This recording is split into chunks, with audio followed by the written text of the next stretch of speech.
If you know about Porsche, then you probably know about the 935.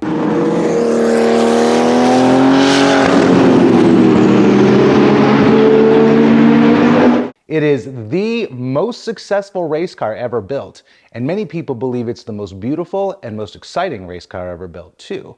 And it's been my personal favorite car since I was about 4 years old. And if you've never heard of the 935, or just don't know much about the car's incredible history, I'll give you a quick rundown. In 1976, the FIA introduced a new Group 5 racing category called Special Production Cars. The rules for this new category were very few and widely open to interpretation. They stated that only the hood, roof, doors, and windscreen of the original car needed to be retained. This encouraged manufacturers to begin developing a new generation of production-based race cars featuring aerodynamics and power levels never seen before.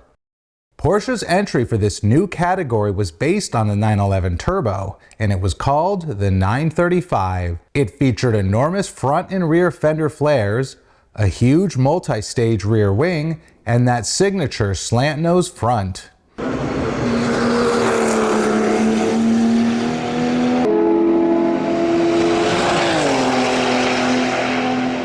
The 935 was so dominant that some manufacturers eventually stopped competing in endurance racing. So in 1982, the FIA set out to end the 935's dominance by creating a new prototype class called Group C, which allowed for the creation of non-production based race cars with aerodynamics and handling that were superior to the 935. By the late 1980s, the Group C prototypes had completely taken over WEC racing, and the 935 was finally considered dead.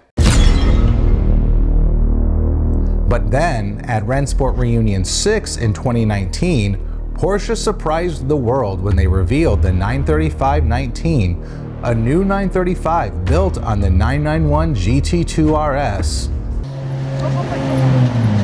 And something that a lot of people don't know about is that Kremer, the maker of some of the most legendary 935s, has also revived the 935 with their K3R, which was a 997 turbo heavily modified to be the modern-day equivalent of the 935 K3.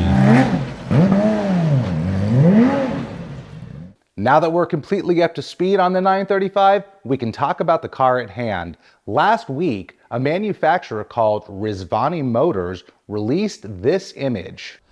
The rendering shows a car that is clearly inspired by the Porsche 935, but also leaves plenty to the imagination.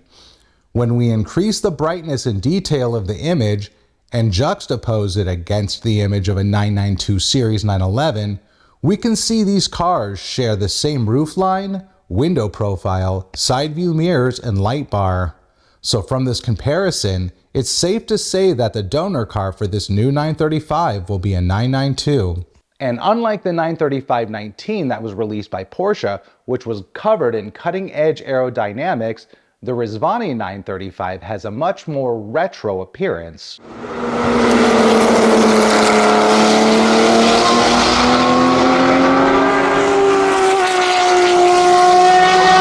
Oh, and real quick, if you're enjoying this video, or you just like learning about Porsches, click here to subscribe. Today's video about the Rezvani 935 is sponsored by Porsche Art Prints from Art Driver Automotive Photography. These unique Porsche art prints are a great way to improve the aesthetics in any room in your house, and a great way to help support this channel. They feature museum quality printing on heavy-duty paper that has a partly glossy and partly matte finish. You can check out the entire collection by clicking on the link in the description below.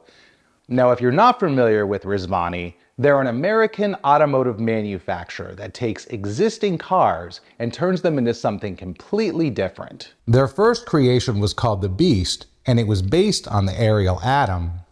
In 2024, Rezvani introduced a new Beast, and this time it was based on a C8 Corvette.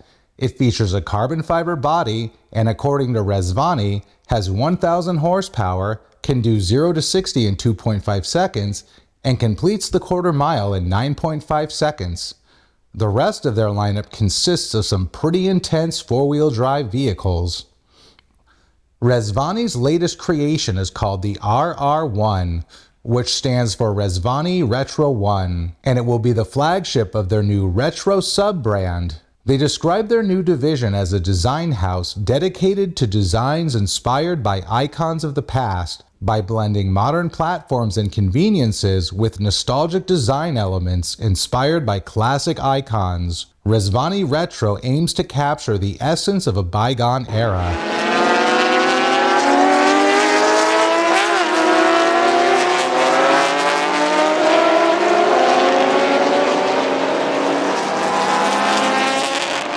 From what we can see, the design of the RR1 prioritizes low aerodynamic drag over downforce, as the body of the car looks to be as slippery as possible. And the only aerodynamic features we see are the air pressure louver vents above the front wheels and a rear wing that blends into the car's roofline. We can expect the new body panels to be carbon fiber, and the rear of the car will be extremely wide.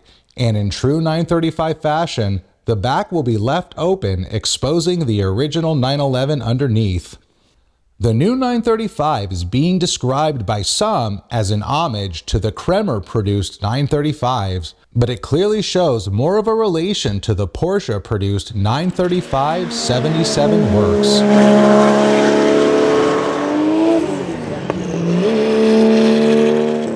Rizvani is currently accepting deposits on the RR1, and if you're wondering, yes, I did put my deposit down.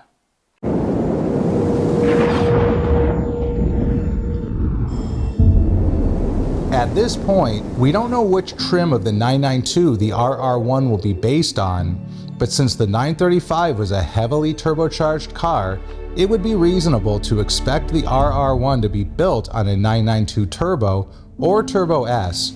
But I hope this is not the case, because that would kill the chances for a manual transmission.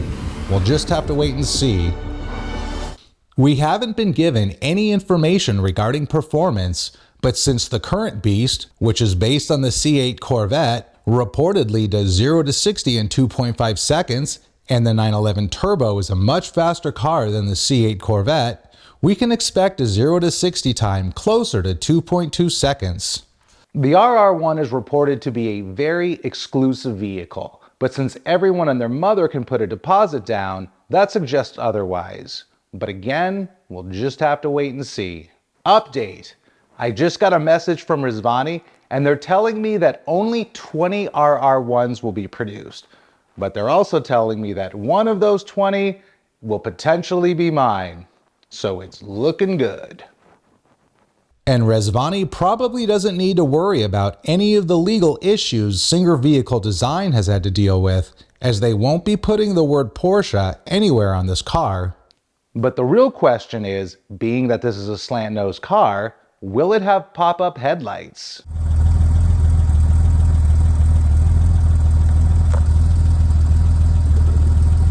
As far as price is concerned, all we can do is make a calculated guess.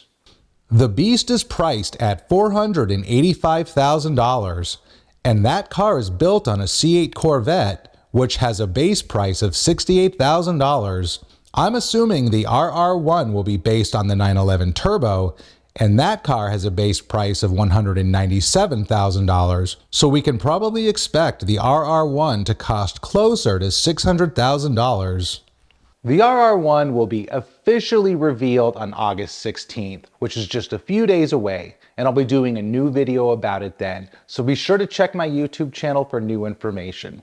And hopefully we'll be seeing a brand new 935 that lives up to the hype. Thanks for checking out this video, and don't forget to check out my Porsche art prints, which are linked in the description below. And for more Porsche content that you cannot find anywhere else, click here to subscribe. Im Training hatte Wolf Stockeln größere Schwierigkeiten mit dem Motor. Es gab Aussetzer in den aufgefahrenen Kurven dieser Schikane hier. Er hatte zweimal in 2 Runden hintereinander einen Ausritt, aber der Wagen wurde zum Glück nicht beschädigt.